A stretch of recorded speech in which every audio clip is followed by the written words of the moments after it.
L'actualité en bref de ce mardi, c'est tout d'abord la prolongation du programme Épinal au cœur, déclinaison locale de l'opération nationale Action Cœur de Ville, qui vise à redynamiser les villes moyennes et dont le principal objet est l'OPAH-RU, opération programmée d'amélioration de l'habitat et de renouvellement urbain. Depuis 2018, 216 logements privés ont déjà été rénovés dans l'hypercentre et les rues de Faubourg.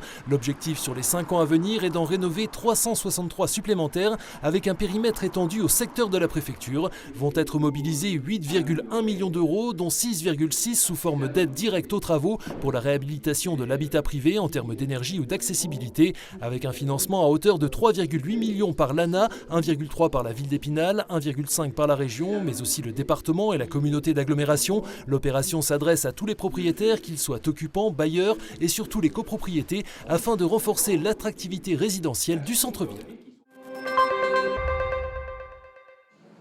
C'est une tradition, le pôle des métiers d'Épinal accueillait ce mardi la sélection Grand Est de la 19e édition du concours du meilleur croissant au beurre d'Isigny AOP. 10 élèves apprentis de moins de 20 ans venus de 4 CFA et 2 lycées avaient 6 heures pour tenter de décrocher l'une des 2 places pour la finale nationale.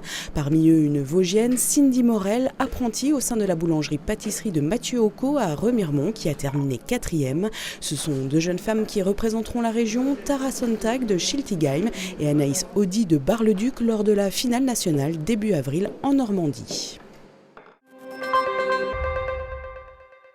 Avec l'âme qui prend tout de suite devant. C'est une discipline en plein essor. Preuve en est, la section triathlon de l'ES Taon organisait dimanche son premier bike and run sur le site du parcours de santé taonnais et a connu une belle affluence, près de 150 duos sur les 4 courses au programme, avec un principe immuable, 2 équipiers qui alternent course à pied et vélo pour boucler le parcours le plus rapidement possible. Sur la plus grande distance, le format S de 13,4 km, comme à Saint-Nabord en novembre dernier, à Épinal il y a 15 jours, c'est le binôme d'étudiants spinaliens Raphaël Arnoux ici en rouge et Ruben Sarras ici à VTT qui a été le plus rapide et a devancé Yann Marais et Jérémy Breuil. Prochaine épreuve du genre organisée par Raid Évasion Azimut le 18 février à Montureux-sur-Saône.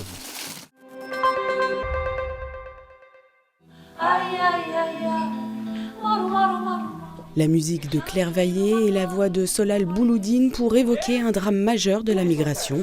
Le 3 octobre 2013, un bateau parti de Libye transportant quelques 500 Africains faisait naufrage au large de l'île de Lampedusa. Une catastrophe humanitaire où 366 personnes trouvèrent la mort. Abyss, écrit par l'italien Davide Enia, mise en scène par Alexandra Tobelem, revient sur cette tragédie en donnant la parole aux sauveteurs et à ceux qui ont accueilli les rescapés ou enterré les défunts.